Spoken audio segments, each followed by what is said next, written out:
Hi, I'm Eleanor, or Zoyun. Welcome back to the UK Survival Guide.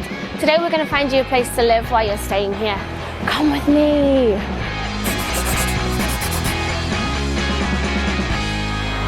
Before you start looking for a place to rent, you need to decide. Would you want to live in a studio with so much space to breathe the echoes, where you can watch the sun go down, eat alone, sleep alone, and there's no one to tell you that you're needed or loved?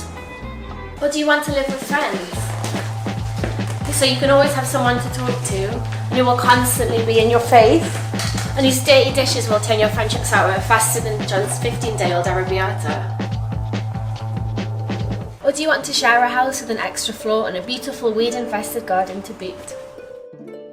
Once you've decided, you can start looking on websites like Spare Room, Gumtree, Rightmove and other agency websites.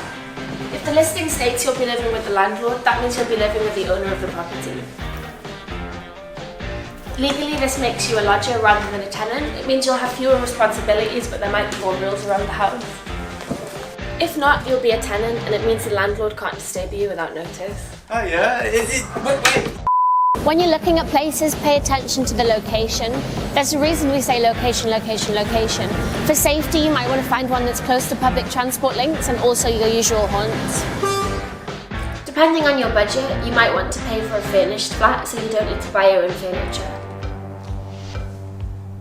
When you're looking at the rent, you should check to make sure whether the bills for your internet, water, gas and electricity are included in the price.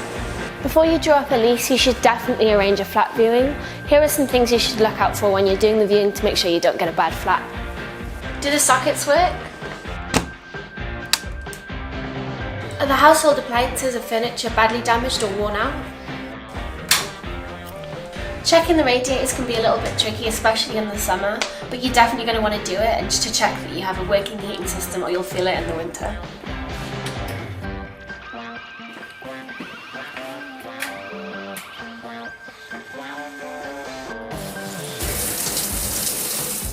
I think there's a stain there. I've had to get a picture of that and make sure it goes in the inventory. If there's any damage in the property, make sure it's reflected in the inventory so you don't get charged when you move out. You want to get a flat with a secure entrance, at the very least one with a working lock. It's also a good idea to take out insurance on your valuables. If you rent with an agency, they'll probably point you to a company and require you to take out a policy before finalising your lease. Now that you're happy with the flat and your landlord is happy with you, it's time to sign the tenancy agreement. This is an important legal document, so make sure you read it carefully before signing your name on every corner. It's also useful to keep a copy of it somewhere. It's important to know what your landlord requires of you. Are you allowed to hang pictures on the wall? Can you have friends to stay? Can you sublet the room? Are you not allowed to keep pets? It's also your landlord's responsibility to show you gas and power safety certificates. They should have these with you before you sign the agreement. However, it's your responsibility to communicate clearly with the landlord anything that you don't agree with.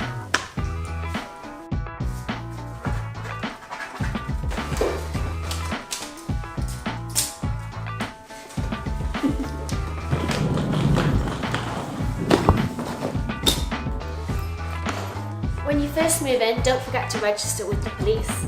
It's as easy as calling them up, making an appointment and turning up on time.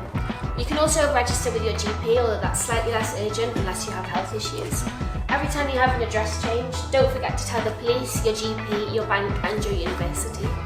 As a student, you're exempt from council tax, which will save you a lot of money. You'll need to fill in online forms at both your local council's website and your university. While you need to look after your own legal interests, you also need to look after your new home and spare a thought for the people living with you. Appreciate the fact that if you don't clean up after yourself, some poor old soul will have to, and they did not sign up for that. You're already going to be in each other's faces a lot. Make sure you don't make it any more difficult than it has to be. Anyone want a cuppa?